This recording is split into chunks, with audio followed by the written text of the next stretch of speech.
So the first thing we notice about flow hives is their peaked roofs. Most traditional hives they use a flat telescoping roof.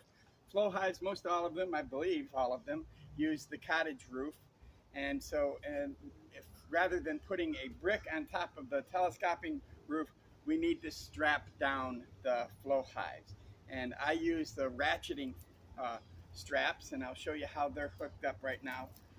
It's very, very important to make sure that they're secure to your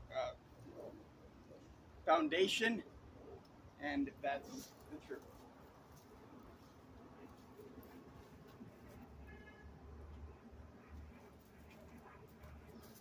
One of the first things we notice that makes the difference between a flow hive and a traditional hive is their peaked roofs. Most traditional hives have the flat telescoping roofs where you can put a brick on top of it and that'll hold it down for most windstorms. The flow hives, I think all of them have these peaked roofs, and so we need to make sure they get strapped down to your base. And I do that with the ratcheting straps.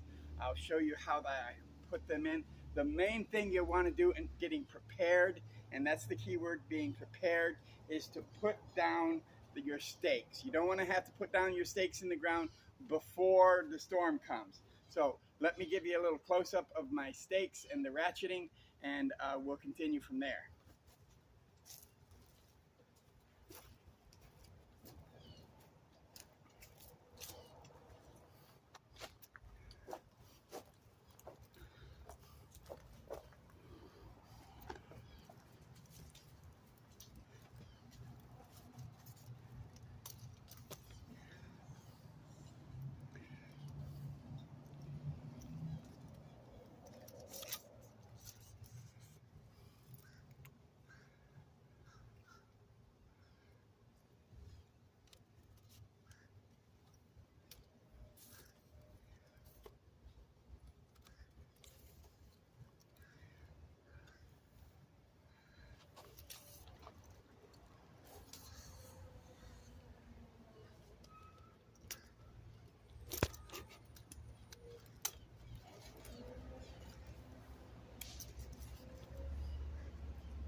Okay, so this is how I put my stakes in the ground. I use a very long stake that twirls down into the ground. In our sandy soil here in Florida, you've got to make sure you get deep into the ground, because otherwise the stake will just come right back up, and then the ratcheting tightens it right up. So these ratcheting straps and the stakes in your ground are the most important thing that I do to help keep my flow frames, my beehives, from being tossed around in any winds. So this is the main thing you want to be sure that you get secure, is your stakes in the ground.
Now,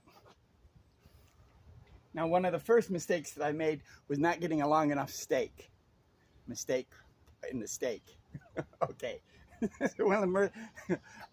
Especially because in the sandy soil, like I was saying, I put this stake in, and as I was tightening it up, it just pulled it up right out of the ground. So I went with the longer stake that screws all the way in.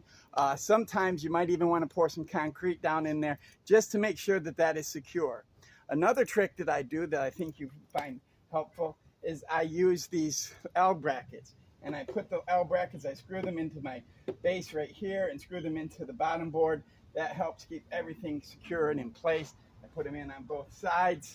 And this is just some things that you can do to help secure your hives, because it's really important as the wind picks up and the storms come in that our hives are secure and we're not going to lose any of our bees. Okay, thank you so much. Here we go. So another, that was stupid.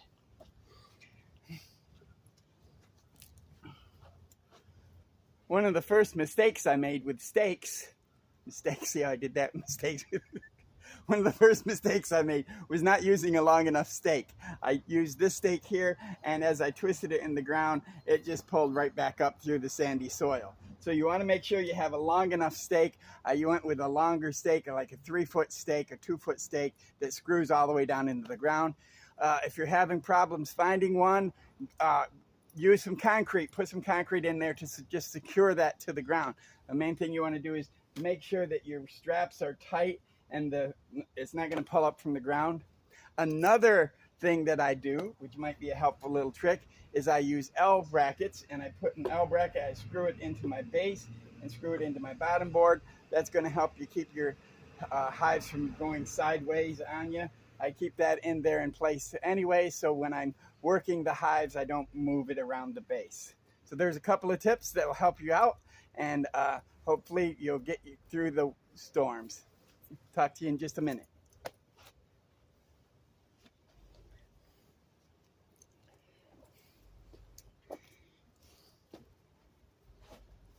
One of the first mistakes I made was with the stakes. Mistakes.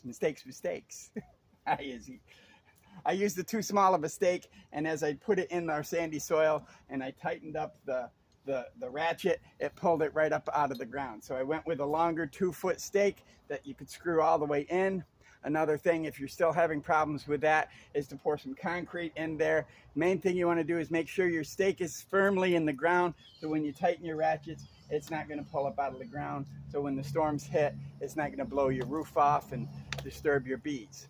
Another quick little tip, thing that I do, is I use L brackets, and I screw an L bracket into my foundation here, and then I screw into the bottom board, so that even when you're working your hives, the bottom board, your hive is not going to be moving all around your board on you, so you keep it secure and in place so that the bees don't get confused and you don't drop your hive onto the ground, which I almost did one time.